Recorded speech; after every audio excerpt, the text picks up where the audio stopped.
नमस्कार, hello everyone. मेरा नाम डेनिस संघवी है। I am teaching chemistry for last 12 years. I hope you had given your best in physics exam. आज बच्चों आपका फिजिक्स का पेपर कंप्लीट हो गया है। आज हम यहाँ पे केमिस्ट्री के इंपॉर्टेंट क्वेश्चन डिस्कस करेंगे। अब इन इंपॉर्टेंट क्वेश्चंस को आपको एक बार बोर्ड के एग्जाम में जाने से पहले 100% देखना है ताकि आपको पूरा बेनिफिट मिल सके। फर्स्ट क्वेश्चन पे आते हैं। सबसे पहला क्वेश्चन है, ठोसों में समदेशिकता तथा विषमदेशिकता। Write the difference between isotropy and anisotropy. आणविक बलों के आधार पर आणविक ठोस, आयनिक ठोस, धात्विक ठोस, सहसंयोजक ठोस के उदाहरण बताने। खाली आपको एग्जांपल बताने हैं कि मॉलिक्यूलर फोर्स के बेस पर molecular solid, ionic solid, metallic solid and covalent solid के आपको एग्जांपल बताने हैं। अब इसके आगे मैंने एक क्वेश्चन दे रखा है, एकक कोष्ठिका के पैरामीटर के आधार पर षटकोणीय, एककताक्ष तथा त्रिकताक्ष में विभेद कीजिए। तो पैरामीटर के बेस पर अपने को हेक्सागोनल, मोनोक्लिनिक और ट्राइक्लिनिक में अपने को डिफरेंस बताना है।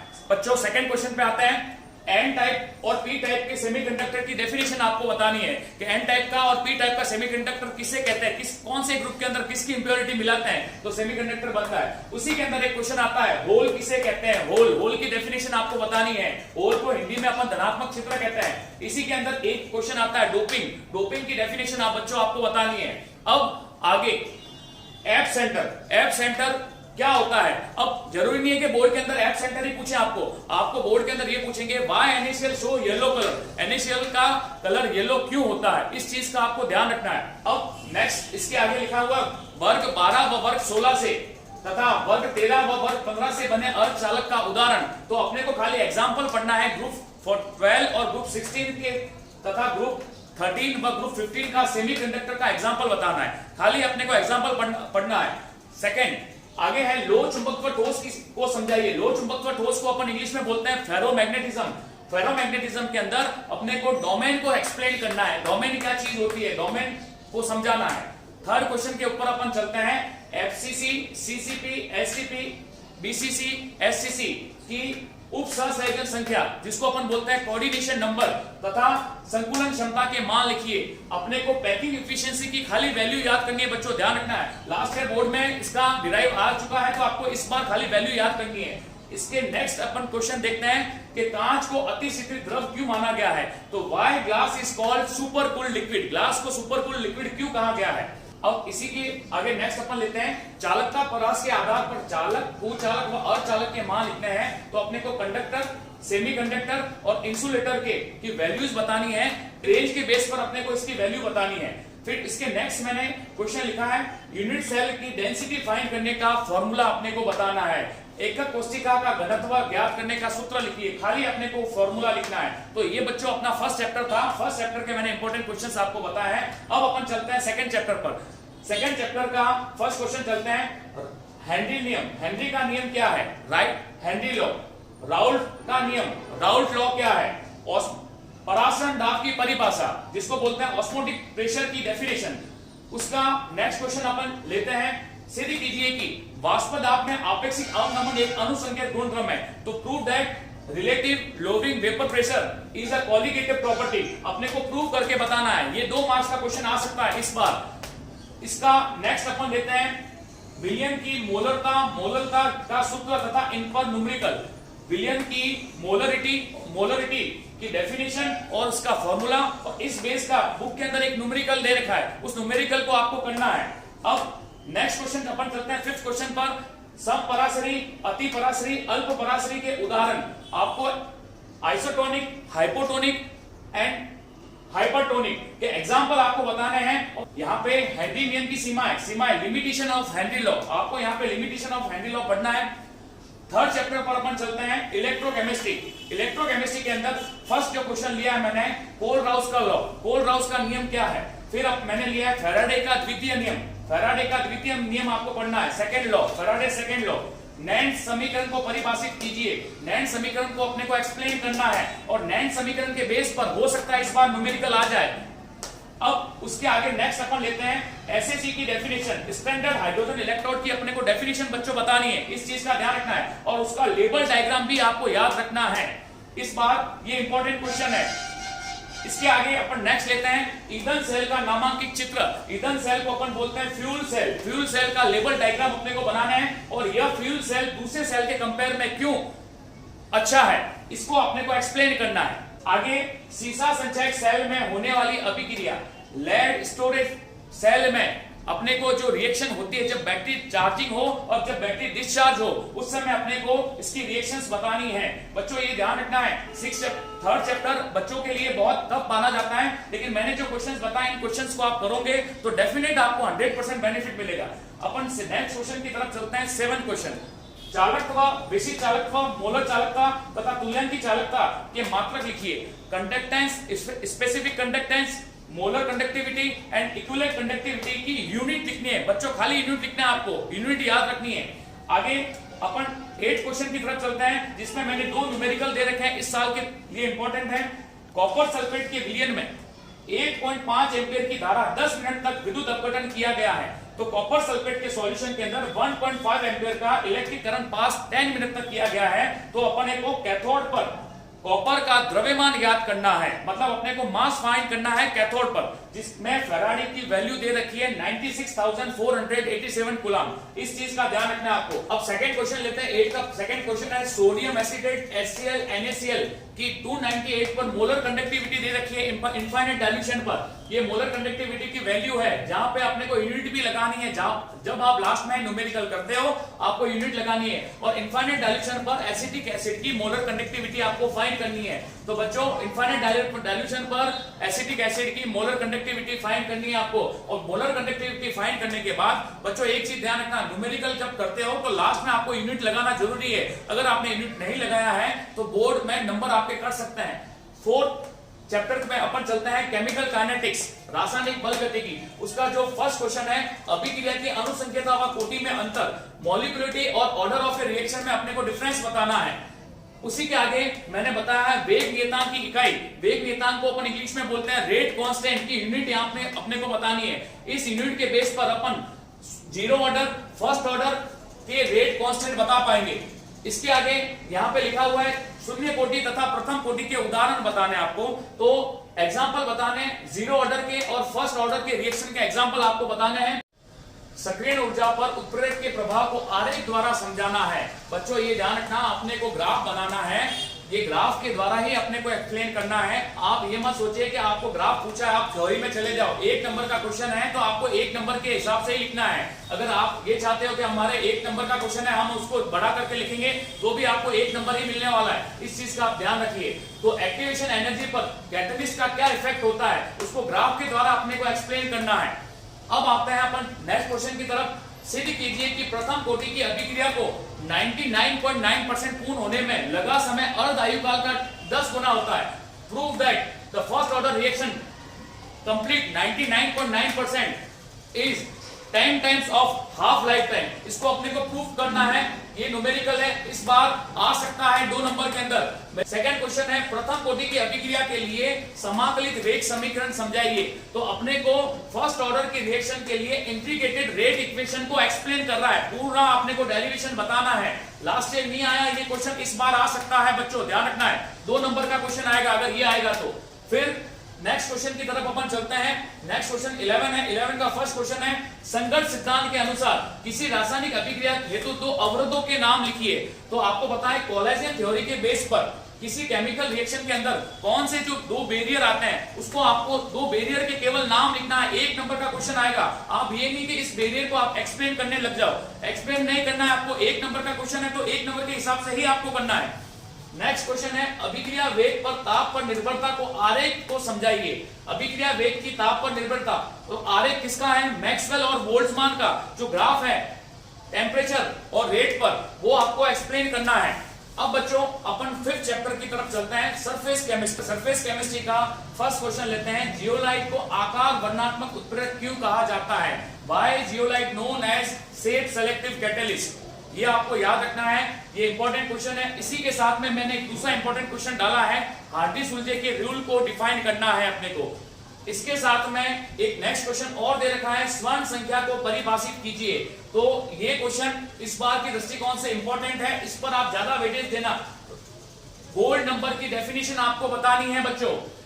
अब नेक्स्ट क्वेश्चन चलते हैं, फ्रेंडलिश का अधिशोषण समतापी वक्र। तो फ्रेंडलिश का एड्जॉर्प्शन आइसोथर्म कर्व अपने को एक्सप्लेन करना है, इस चीज का ध्यान रखना है, 1 मार्क्स का क्वेश्चन आएगा। फिर उसके आगे मैंने दे रखा है द्रव स्नेही तथा द्रव विरोधी कोलाइड में अंतर, लियोफिलिक तथा लियोफोबिक कोलाइड में आपको डिफरेंस बताना है। डिफरेंस के साथ इसके दो एग्जांपल भी आपको याद करने हैं। अब यहाँ पे लिखा है वैद्युत कण संचलन का नामांकित चित्र बनाइए। बच्चों ये भी क्वेश्चन अपने आप में इंपॉर्टेंट क्वेश्चन है, हर 2 साल में 3 साल में एक बार रिपीट होता रहता है इसका डायग्राम। तो इसको इंग्लिश में बोलते हैं इलेक्ट्रोफोरेसिस का लेबल डायग्राम आपको बनाना है। 13 का फर्स्ट क्वेश्चन लेते हैं, सिल्वर ऑरम प्लेटिनम कॉपर के कोलाइडी विलयन बनाने की ब्रेडिंग आर्क विधि का चित्र। तो अपने को ब्रेडिंग आर्क मेथड का डायग्राम बनाना है तथा इस ब्रेडिंग आर्क मेथड में KOH का क्या रोल है उसको आपको बताना है, KOH की क्या भूमिका है उसको बताना है आपको। अगर आपको खाली KOH की भूमिका पूछे तो 1 मार्क्स के अंदर KOH की भूमिका ही आपको लिखनी है, आपको डायग्राम नहीं बनाना है, इस चीज का आपको ध्यान रखना है।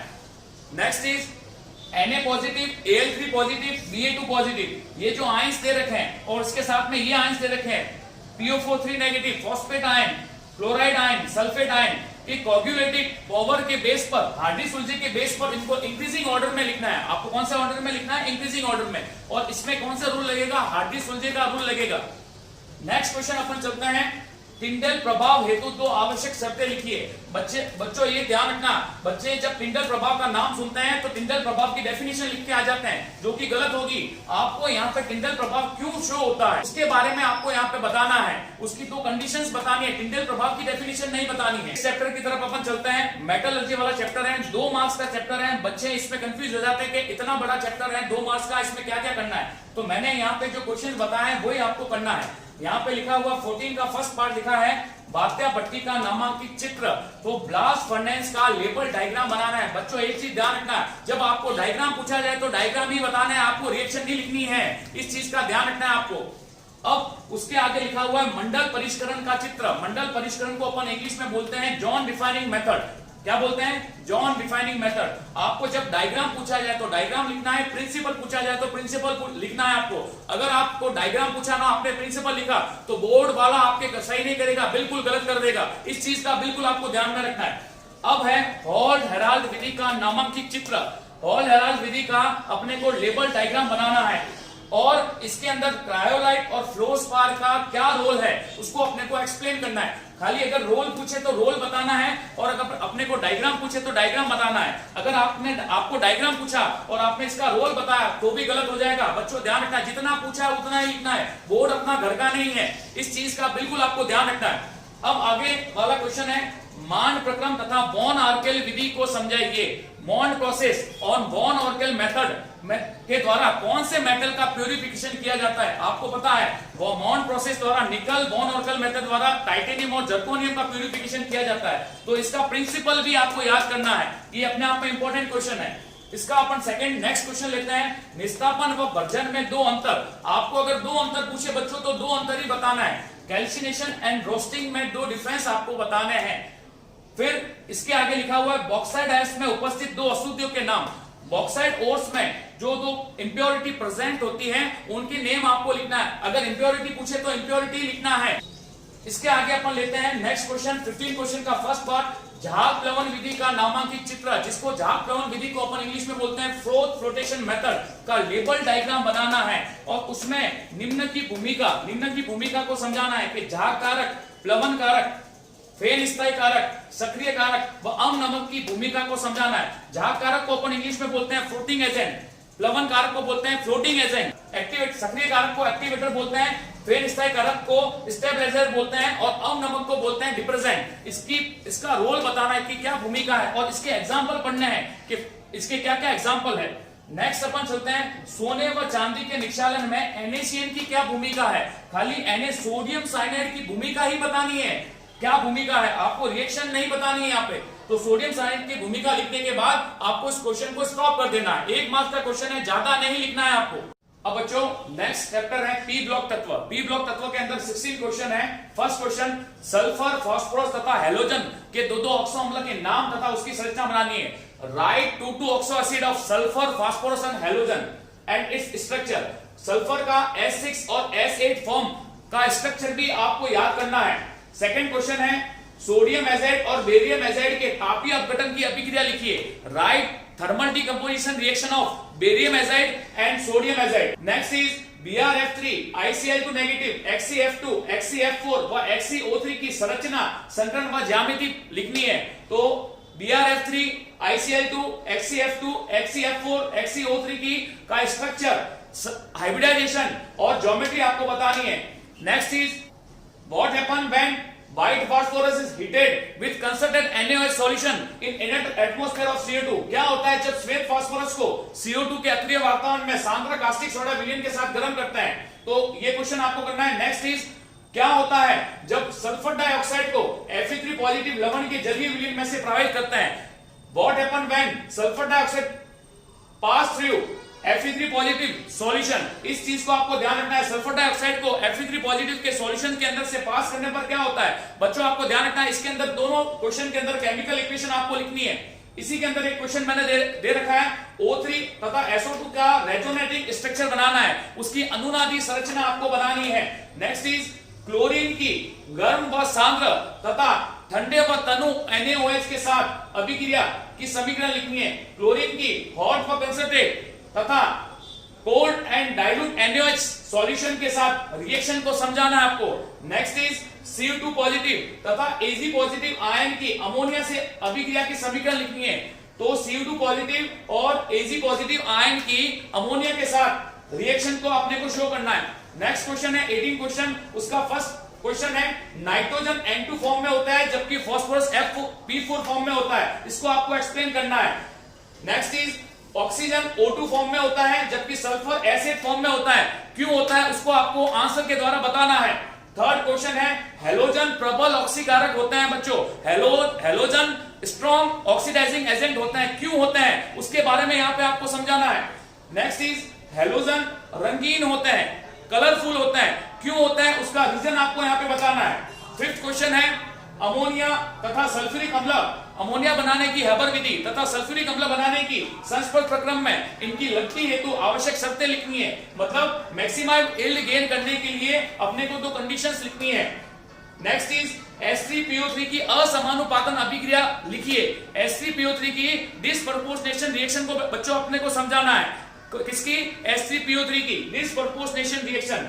नेक्स्ट इज H3PO2 की अपचय प्रकृति को समझाइए। H3PO2 का रिड्यूसिंग नेचर आपने को समझाना है यहाँ पे। नेक्स्ट इज PCl5 में पांचों आबंध समतुल्य नहीं होते हैं, इसको आपको एक्सप्लेन करना है। PCl5 में जो 5 बॉन्ड होते हैं वो इक्विवेलेंट नहीं होता है, उसको आपको एक्सप्लेन करना है। नेक्स्ट इज PCl5 पॉसिबल है जबकि NCl5 पॉसिबल नहीं है, क्यों नहीं है तो उसका आपको रीजन देना है। बच्चों ये जो पी ब्लॉक एलिमेंट चैप्टर है ये सबसे बड़ा चैप्टर है और इसके अंदर से बोर्ड के अंदर 4 मार्क्स का क्वेश्चन बनता है जो एक एक करके डिवाइड किया हुआ होता है, इस चीज का आपको ध्यान रखना है। चैप्टर नंबर अपन 8 लेते हैं, डी ब्लॉक और एफ ब्लॉक एलिमेंट। उसका क्वेश्चन है लेंथन एंड कॉन्ट्रैक्शन किसे कहते हैं, लेंथन एंड संकुचन से आप क्या समझते हैं, तथा जर्कोनियम व हाफनियम की परमाणु त्रिज्या एक समान रहती है क्यों, उसका आंसर देना है। कि एटॉमिक रेडियस जर्कोनियम और हाफनियम की एक जैसी रहती है, क्यों रहती है, उसका आंसर आपको लिखना है।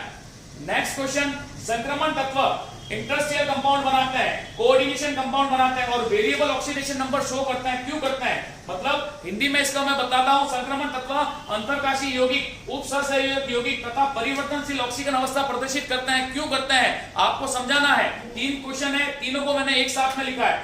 नेक्स्ट क्वेश्चन 21 है, जिंक मरकरी एंड कैडमियम को संक्रमण तत्व नहीं माना गया है, क्यों नहीं माना गया है उसको एक्सप्लेन करना है। कि जिंक कैडमियम और मरकरी को ट्रांजिशन एलिमेंट नहीं माना गया है, क्यों नहीं माना गया है इसको आपको अच्छे से एक्सप्लेन करना है, 1 मार्क्स का क्वेश्चन आएगा। नेक्स्ट क्वेश्चन, क्रोमियम का इलेक्ट्रॉनिक विन्यास लिखिए। क्रोमियम का आपको इलेक्ट्रॉनिक कॉन्फ़िगरेशन लिखना है और साथ में Cu पॉजिटिव का चुंबकीय आघूर्ण ज्ञात करना है। Cu पॉजिटिव का आपको मैग्नेटिक मोमेंट फाइंड करना है। नेक्स्ट अपन चैप्टर पे चलते हैं, कोऑर्डिनेशन कंपाउंड। नेक्स्ट चैप्टर का नाम है उपसहसंयोजक यौगिक। फर्स्ट क्वेश्चन है, उभयतंतुक लिगेंड तथा किलेट प्रभाव को उदाहरण द्वारा समझाना है। एम्पीडेंट लिगेंड और चिलेट इफेक्ट को एग्जांपल द्वारा अपने को एक्सप्लेन करना है। नेक्स्ट क्वेश्चन है, TiS2O6 3 पॉजिटिव संकुल बैंगनी रंग का होता है, क्यों होता है। तो TiS263 positive complex is violet in colour क्यों होता है, आपको अच्छे से एक्सप्लेन करना है। ये बोर्ड की दृष्टिकोण से इंपॉर्टेंट क्वेश्चन है, ये दोनों क्वेश्चन इंपॉर्टेंट है। थर्ड क्वेश्चन है इसका 22 का, निम्न के IUPAC नाम लिखिए। ये जो दे रखे हैं इनके अपने को IUPAC नाम लिखना है। नेक्स्ट क्वेश्चन है, संयोजकता बंध सिद्धांत के आधार पर समझाइए कि NiCN4 नेगेटिव एक निम्न चक्रण संकुल बनाता है। VBT थ्योरी के बेस पर आपको बताना है NiCN4 नेगेटिव एक लो स्पिन कॉम्प्लेक्स बनाता है। नेक्स्ट क्वेश्चन, आयनन समावयवता तथा बंधनी समावयवता को समझाना है। आयनन आइसोमेरिज्म तथा लिंकेज आइसोमेरिज्म को एग्जांपल द्वारा अपने को एक्सप्लेन करना है। अब बच्चों ऑर्गेनिक केमिस्ट्री के 4 चैप्टर के क्वेश्चन को मैं एक साथ में यहाँ पे समझाऊंगा। उन्हीं क्वेश्चंस को आपको अच्छे से पढ़ के जाना एग्जाम के अंदर, आपको डेफिनेट बेनिफिट मिलने वाला है। इन क्वेश्चन पे आप विशेष पर ध्यान दीजिए। अब निम्नलिखित नेक्स्ट क्वेश्चन है, निम्नलिखित अभिक्रिया को समझाइए। अभिक्रिया को अपने को समझाना है, कौन कौन सी रिएक्शंस दे रखी है। बहुत सारी बुक के अंदर बहुत सारी रिएक्शंस दे रखी है, लेकिन मैंने इसको शॉर्ट करके रिएक्शंस को समझाया है। Hunsdiecker reaction, Reimer Tiemann reaction, Cannizzaro reaction, haloform reaction, Darzens reaction, Hofmann bromamide reaction, Rosenmund reaction, Swarts reaction, Gattermann reaction, Stephen reaction, बुबो-ब्लाइंड reduction, Wolff Kishner reduction, Clemmensen reduction, Tollens reagent, Tollens test आपको बताना है, Tollens test, biuret test, Mendius reaction और interconversion की 2 reaction मैंने आपको बताई है। मिथेनॉल से इथेनॉल बनाना है और मिथेनएमीन से इथेनएमीन बनाना है। ये दोनों रिएक्शन इंटर कन्वर्जन रिएक्शन है, इसको आपको अच्छे से पढ़ना है। नेक्स्ट इज यूरिया का IUPAC नाम तथा उसकी अनुनादी संरचना। यूरिया का IUPAC नेम देना है तथा उसका रेजोनेटिंग स्ट्रक्चर आपको बनाना है। नेक्स्ट इज कार्बोक्सिलेट आयन की अनुनादी संरचना बनानी है। कार्बोक्सिलेट आयन का रेजोनेटिंग स्ट्रक्चर आपको समझाना है। नेक्स्ट क्वेश्चन, अल्कोहल के डीनेचुरेशन को आपको एक्सप्लेन करना है। फोर्थ क्वेश्चन है, कार्बोनिल समूह का कक्षीय आरेख बनाइए। कार्बोनिल समूह का आपको ऑर्बिटल डायग्राम समझाना है। नेक्स्ट इज एल्किल हैलाइड की अभिक्रिया KCN के साथ करने पर एल्किल साइनाइड बनता है, जबकि AgCN के साथ करने पर एल्किल आइसोसाइनाइड बनता है। एल्किल हैलाइड की रिएक्शन KCN के साथ करेंगे एल्काइल साइनाइड गेन होगा, जबकि AgCN के साथ करने पर एल्काइल आइसोसाइनाइड गेन होगा। उसका रीजन अपने को एक्सप्लेन करना है। नेक्स्ट क्वेश्चन है 26 का फर्स्ट क्वेश्चन है, निम्न को सार की प्रबलता के बढ़ते क्रम में लिखना है। बेसिसिटी ऑर्डर के इंक्रीजिंग ऑर्डर में अपने को लिखना है। ये जो क्वेश्चंस दे रखा है उसको बेसिसिटी ऑर्डर के इंक्रीजिंग ऑर्डर में बच्चों लिखना है। Next is aryl amine alkyl amine की तुलना में दुर्बल सार है। एराइल एमीन एल्किल एमीन की तुलना में वीक बेस है। आपको रेजोनेटिंग स्ट्रक्चर के द्वारा आपको एक्सप्लेन करना है। यहां पे आपको एराइल एमीन का रेजोनेटिंग स्ट्रक्चर बनाना है। नेक्स्ट इज निम्न को नाभिक से योगात्मक अभिक्रिया के बढ़ते क्रम में लिखिए। इनको आपको न्यूक्लियोफिलिक एडिशन रिएक्शन के इंक्रीजिंग ऑर्डर में लिखना है। यहां पे next question 1 degree 2 degree 3 degree alcohol की एसिडिटी का इंक्रीजिंग ऑर्डर आपको यहां पे एक्सप्लेन करना है। नेक्स्ट इज निम्नलिखित को कार्बोक्सिलिक अम्लता के बढ़ते क्रम में व्यवस्थित कीजिए। कार्बोक्सिलिक अम्ल के इंक्रीजिंग ऑर्डर में आपको यहाँ पे अरेंज करना है। कौन सा वीक एसिड है, कौन सा स्ट्रॉन्ग एसिड है, इनका स्ट्रक्चर आपको दे रखा है यहाँ पे। बच्चों जो इंक्रीजिंग होता है उसको इंक्रीजिंग फॉर्म में लिखना है। बच्चे क्या करते हैं, इंक्रीजिंग ऑर्डर को डिक्रीजिंग ऑर्डर में लिखते हैं, डिक्रीजिंग ऑर्डर को इंक्रीजिंग ऑर्डर में लिखते हैं। तो एग्जामिनर गलत कर सकता है, इस चीज का आपको ध्यान रखना है। नेक्स्ट क्वेश्चन है DDT व BSC का पूरा नाम व इसकी संरचना लिखिए। DDT और BSC का फुल नेम और उसका स्ट्रक्चर आपको बताना है। अब नेक्स्ट चैप्टर आता है बायोमोलिक्यूल्स, जिसको अपन बोलते हैं जैव अणु। जैव अणु का फर्स्ट क्वेश्चन है, प्रोटीन के विकृतीकरण से आप क्या समझते हैं। प्रोटीन के डीनेचुरेशन को आपको समझाना है। आनुवांशिक कोड को समझाइए। जेनेटिक कोड्स को आप क्या एक्सप्लेन करते हैं, जेनेटिक कोड को आपको एक्सप्लेन करना है। सेकेंड क्वेश्चन है ग्लूकोज व फ्रक्टोज का हार्वर्ड सूत्र लिखिए। ग्लूकोज और फ्रक्टोज का आपको हार्वर्ड फॉर्मूला लिखना है।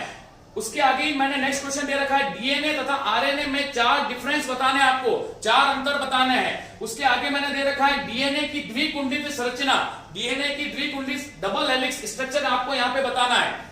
नेक्स्ट प्रोटीन की अल्फा हेलिक्स संरचना को समझाना है। प्रोटीन की अल्फा हेलिक्स स्ट्रक्चर को आपको यहाँ पे एक्सप्लेन करना है।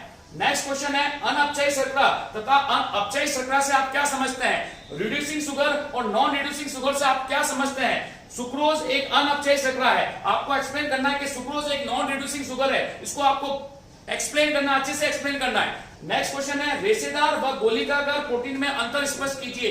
ग्लूबर और फाइबर प्रोटीन में अपने को डिफरेंस बताना है। कौन से प्रोटीन में? ग्लूबर और फाइबर प्रोटीन के अंदर आपको डिफरेंस बताना है और इनके एग्जांपल्स भी आपको याद रखने हैं। बच्चों, जितना आपको बोर्ड के अंदर पूछा जाता है उतना ही आपको लिखना है। इस चीज का आपको ध्यान रखना। 1 मार्क का क्वेश्चन है, 1 मार्क्स के अकॉर्डिंग ही आपको क्वेश्चन को अटेंड करना है। अगर 2 मार्क्स का क्वेश्चन है तो 2 मार्क्स के अकॉर्डिंग अटेंड करना है। केमिस्ट्री के अंदर 1 और 2 मार्क्स के क्वेश्चन ही आते हैं, इस चीज का आपको ध्यान रखना है। 15 है बहुलक, पॉलीमर वाला चैप्टर है। पॉलीमर के अंदर मैंने 21 क्वेश्चन है, रबर के वल्कनीकरण, वल्कनाइजेशन ऑफ रबर से आप क्या समझते हैं? कोपॉलीमर और होमोपॉलीमर को एग्जाम्पल द्वारा आपको एक्सप्लेन करना है। समबहुलक तथा सहबहुलक को उदाहरण द्वारा स्पष्ट करना है। ताप दृढ़ तथा ताप सुगठ्य बहुलक को उदाहरण द्वारा समझाइए। थर्मोसेटिंग तथा थर्मोप्लास्टिक पॉलीमर को एग्जाम्पल द्वारा आपको एक्सप्लेन करना है। सेकेंड क्वेश्चन, निम्न बहुलक को बनाने की विधि का समीकरण लिखिए। आपको पॉलीमर बनाने की इक्वेशन आपको बतानी है। नायलॉन 66 पॉलीमर कैसे बनता है, इसकी मोनोमर यूनिट कौन कौन सी होती है? टेरिलीन व डेक्रोन। नायलॉन 6, पीवीसी, बेकेलाइट, इनके बनाने की मेथड और आपको इनकी मोनोमर यूनिट लिखनी है। जो अब अपन 16 चैप्टर पे चलते हैं, स्टीरियोकेमिस्ट्री, त्रिविम रसायन। उसका फर्स्ट क्वेश्चन है, टार्ट्रिक एसिड के अंदर मेसोफॉर्म में से आप क्या समझते हैं, इसको आपको समझाना है। उसका सेकंड क्वेश्चन है, प्रतिबिंब व विवरिम समावेय, इनेंशियोमर्स एंड डायस्टियोमर्स, एरिथ्रो व थ्रियो, एरिथ्रो और थ्रियोफॉर्म, सापेक्ष व निरपेक्ष विन्यास, रिलेटिव एंड एब्सोल्यूट कॉन्फ़िगरेशन से आप क्या समझते हैं। उसका थर्ड नेक्स्ट क्वेश्चन है, मेलिक अम्ल तथा फ्यूमेरिक अम्ल का आईयूपीएसी नाम तथा उसकी संरचना। Malic acid and fumaric acid का आईयूपीएसी नेम तथा उसका स्ट्रक्चर बनाना है। इसी के आगे एक मैंने क्वेश्चन दे रखा है, एथेन का न्यूमन प्रक्षेप सूत्र लिखना है अपने को। एथेन का न्यूमन प्रोजेक्शन फॉर्मूला अपने को यहाँ पे एक्सप्लेन करना है। नेक्स्ट क्वेश्चन दे रखा है, साइक्लोहेक्सेन के नौका रूप की संरचना तथा इसमें फ्लैगपोल हाइड्रोजन से आप क्या समझते हैं। साइक्लोहेक्सेन के बोट फॉर्म का स्ट्रक्चर फ्लैगपोल हाइड्रोजन किसे कहते हैं, इसको आपको समझाना है। 17 chapter chemistry in everyday life, दैनिक जीवन में रसायन। उसका फर्स्ट अपन क्वेश्चन लेते हैं, एस्प्रिन को कभी खाली पेट नहीं लेना चाहिए, क्यों नहीं लेना चाहिए, इसका रीजन अपने को बताना है। तो एस्प्रिन को कभी एम्प्टी स्टमक क्यों नहीं ले सकते हैं। सेकेंड क्वेश्चन है, धनायनी व ऋणायनी अपमार्जक का उदाहरण दीजिए। कैटायनिक और एनायनिक डिटर्जेंट का आपको एग्जांपल बताना है। थर्ड क्वेश्चन है, रंजक व मंडक में 2 अंतर लिखिए। तो डाइज और पिगमेंट्स में अपने को 2 डिफरेंस बताने हैं। फोर्थ क्वेश्चन है, प्रति अम्ल को अपन इंग्लिश में बोलते हैं एंटासिड, पीड़ाहारी, एनाल्जेसिक, प्रशांतक, ट्रैंक्विलाइजर, प्रतिस्टेमिन, एंटीहिस्टामिन, प्रतिजैविक, एंटीबायोटिक्स, मेडिसिन के 2 नाम लिखने हैं। आपको नाम ही याद रखने हैं, उसके स्ट्रक्चर याद नहीं रखने हैं। उसके आगे क्वेश्चन दे रखा है, साबुन तथा अपमार्जक में 2 अंतर लिखिए। सोप तथा डिटर्जेंट में 2 अपने को डिफरेंस बताने हैं, इस चीज का ध्यान रखना है। नेक्स्ट क्वेश्चन है, वर्णमूलक, वर्णवर्धक तथा वर्णवर्धन से आप क्या समझते हैं। क्रोमोफोर, क्रोमोजन एंड ऑक्सोक्रोम से आपकी डेफिनेशन आपको बतानी है और इसके एग्जांपल आपको बताना है। नेक्स्ट क्वेश्चन है, विस्तृत तथा संकीर्ण स्पेक्ट्रम प्रतिजैविक से आप क्या समझते हैं। ब्रॉड स्पेक्ट्रम और नैरो स्पेक्ट्रम एंटीबायोटिक्स से आप क्या समझते हैं, उसके एग्जांपल बताना है। लास्ट क्वेश्चन बचा है, एस्प्रिन व पैरासिटामोल का स्ट्रक्चर तथा उनका आईयूपीएसी अपने को नेम देना है। तो बच्चों, ये मैंने आपको केमिस्ट्री के सारे इंपॉर्टेंट क्वेश्चंस बता दिए हैं। इन क्वेश्चंस पे आपको 100% मेहनत करनी है। इन क्वेश्चन को पढ़ने से डेफिनेट आपको प्रॉफिट होगा। अब आपको इन क्वेश्चन को एक एक करके सॉल्व करना है। आपको केमिस्ट्री के अंदर कुछ भी डाउट आता है तो आपको कमेंट सेक्शन के अंदर मेरे को बताना है। All the best for your chemistry exam. और इस वीडियो को आप आगे से आगे जरूर शेयर करें और चैनल को लाइक करें, शेयर करें और सब्सक्राइब करें और आपकी पढ़ाई को ऐसे ही जारी रखें। All the best from my side also. Thanks for watching. जय हिंद, वंदे मातरम।